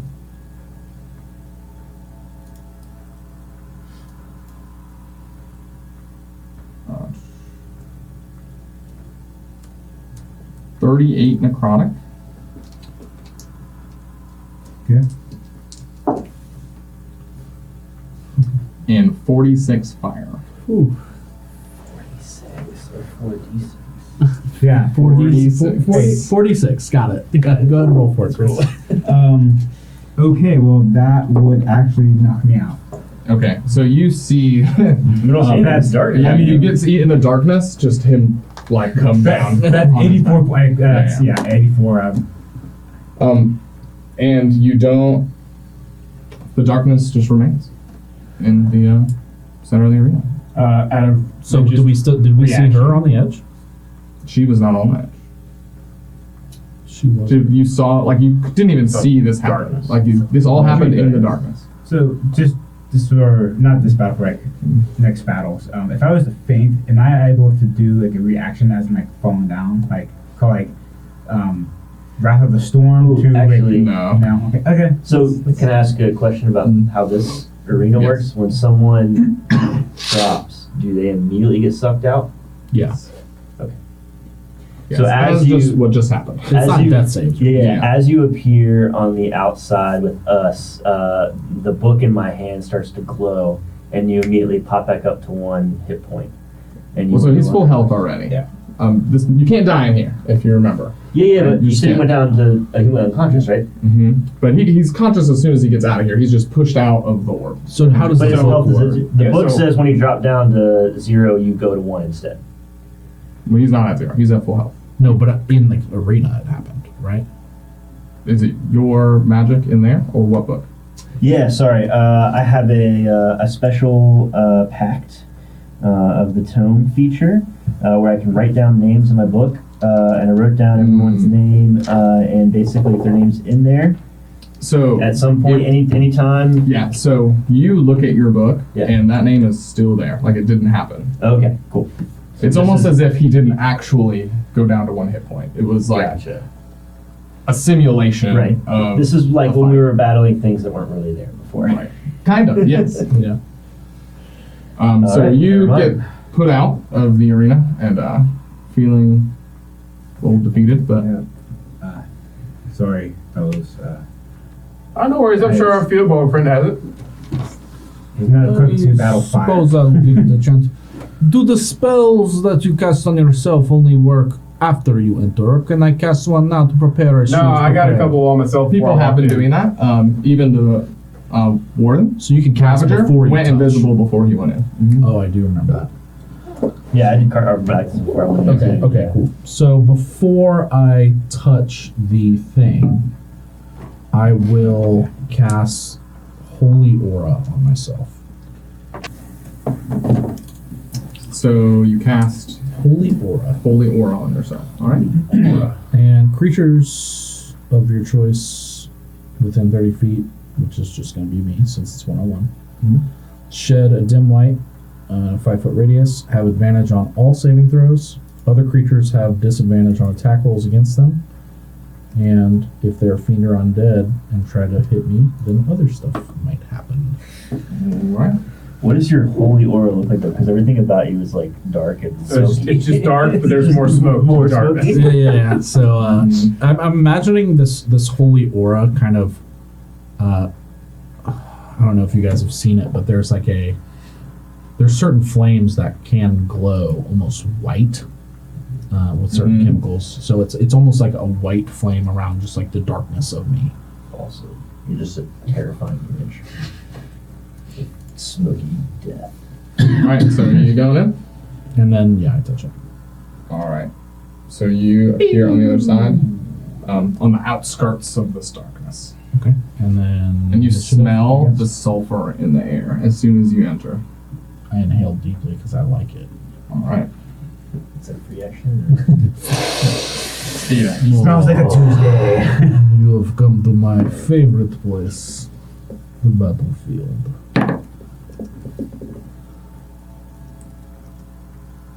Initiative, right? You were probably first. 18. Yeah. Alright, but I cannot see her. No. So I'll just go ahead and do. Seems prudent.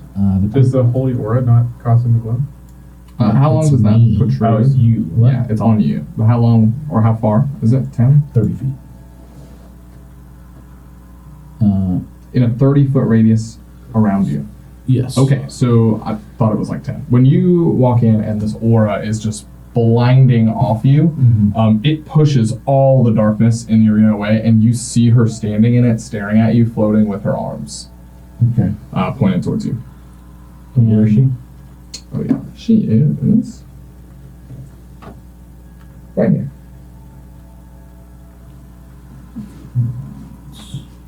So you got eyes on her. Let's. Oh, no, I can't do that.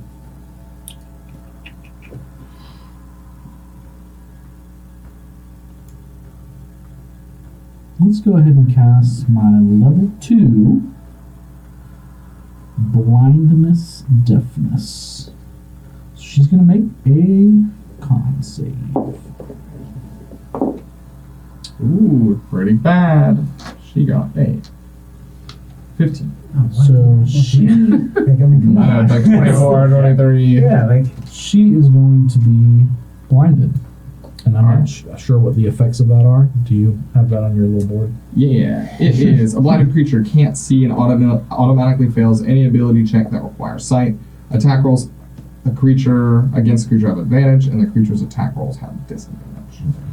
You see her eyes, her glowing red eyes, just go dark. I was going to have like 2 tendrils of smoke, not damage her, but like kind of go in between her blades and like darken her eyes. Okay. And so her as eyes that like fire look goes out. smoky, and you see like little tendrils of smoke coming up off her eyes. But the red light is gone. And I'm going to try to stealthily move like 15 feet to the left, your left. Okay. She is going to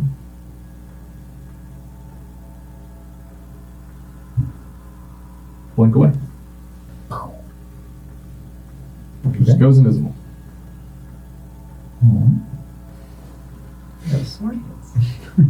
fire hair. Look, I drew her. Nice. Perfect. That's exactly. I mean, and I would just say that Arthur's sketching in his book all of these people. I'm very excited to have met and seen some Celestials. Yes, and I believe you got some tools that lets you sketch it like perfectly, right? The market. Yes. Yes. Picture perfect. Yep. Arthur, can you draw me a bit the feet and not like the sad? Oh no, I'm not drawing you. I know what you look like. I've never seen these creatures before, so I'm writing them down so we can, I don't know, catalog them at the museum or something. Then can I requisition a piece of you drawing me defeated? Sure. Yes. I'm not an excellent artist, but I will do my best. Thank you. Is that her whole turn? That is her whole turn. Yeah. Are we waiting on you? I'll cast Dispel Magic. All right. Go ahead and roll it.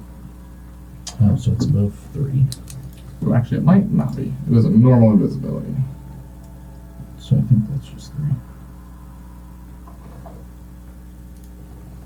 I can tell you right now, it is second level illusion. So that will dissipate. Alright.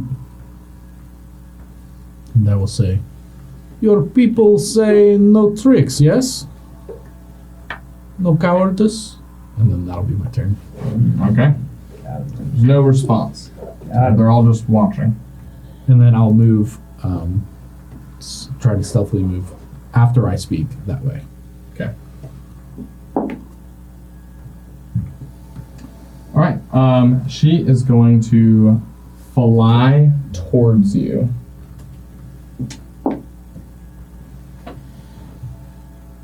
And attack, only hitting the air around you. Okay. I'm going to use my action to use the Sentinel at Death's Door. Or no, not Sentinel at Death's Door. Channel Divinity. To have the smoke pour into her. And she has the Path to the Grave now inflicted on her. So Okay. I curse her, and the smoke starts pouring in kind of through all of her orifices. And the next time anyone hits her, it has vulnerability to all damage. All right. Wait, is that the one that takes a couple turns? No. This is my Channel Divinity. This is not the spell. Is it? Gotcha. Okay. The spell that we fucked up last time is not. That's not the same one. All right. Turning. And then I'll take a couple steps in a different direction just to confuse herself. Like over here? Yeah. You see her arms moving in front of her, almost back and forth, staring at the wall towards your comrades. And the visual that you guys get is the smoke coming off her eyes dimming until they almost come down like a screen, and her bright red eyes are back. And she turns back to face you, grinning. And she's going to move next to you. Alright. Interesting choice. But she doesn't know me, so how could she? How could she not? What a fool.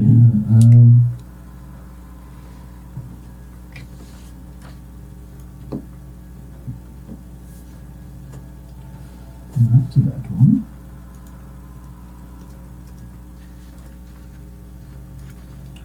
Alright. Alright.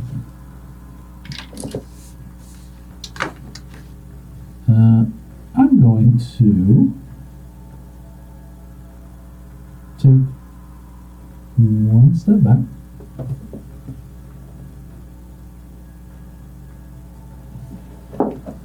Opportunity attack will be a 21. Alright, so she can hit. Oh, sorry, was that a disadvantage? Is she a fiend? She is a fiend. Okay, that's the holy aura. Still 21. Okay. She will do...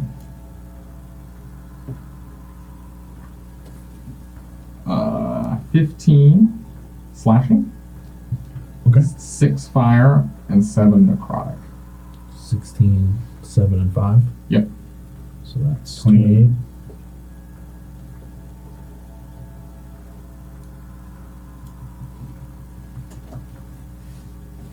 And how far away do you want to move? Just 5 feet, it's fine. Alright. And then at 7th level, I will cast Blight. Alright. And It's the same. Con. A 26. Alright, so she'll save. And she'll take full regular damage, basically. Because it's half, but then vulnerability. So can I get d8s? So as you are casting this and starting to suck the life and moisture out of her, the flames start dimming, and you feel smoke coming off the ground, and everyone sees smoke coming off the ground starting to fill your body. Mm-hmm.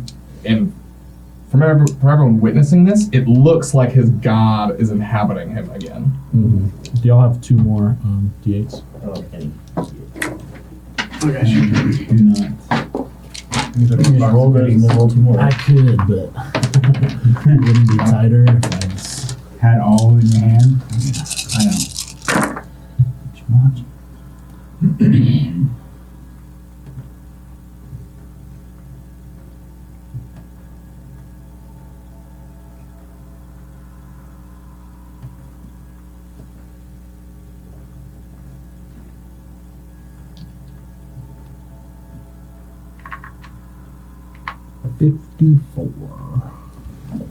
All right. And that's halved. Or no, that's already halved. Okay. So you're sucking this life force, and it feels stronger than you've ever done this before. Smoke is billowing off her and into your body, and you're growing to your full size naturally. Even looking at her, your eyes are just black smoke. Mm-hmm. As she just disintegrates out of the arena and into the orb and out. How much damage you do? I would have done 108 had she failed, so I only did 54. You hear a voice in your head from your god say, "It is done." Tight. It is done. It is done. And you get pulled like the slingshot back into the orb to the other side. Oh, okay. Well done, my friends! And Arrakis comes up and blows his horn and kicks one of the lines that he painted on the arena, and you see the magical shimmering drop. Could we have done that the whole time? No, Okay. but thank you for not trying. He just. You see Azazel stand up from his throne again. Well done. I was rooting for you the whole time. And then he turns on his eyes, and you feel the shame and guilt, everything you've ever felt in your life. Gosh. I suppose, by our laws, this is yours. And as he's gesturing upwards, one of the lantern archons floating in the arena around this pasture and meadow floats down in front of you. And if you remember, it's like 3 foot wide, or it has 3 foot wide wings, and there's a glowing, radiant orb in the middle. Okay.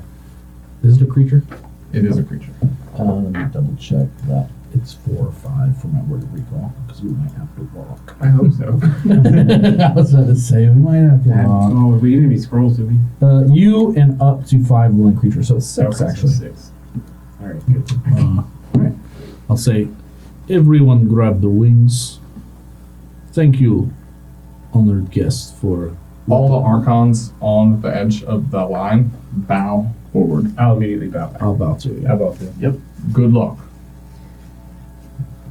Well, hopefully we help everyone. We'll see you, hopefully never, in the best way. And then I'll say, everybody grab the wing. We shall return. Got it wing. And then I'll use word recall back to our little dungeon, or our little place. The town. My room. Yeah.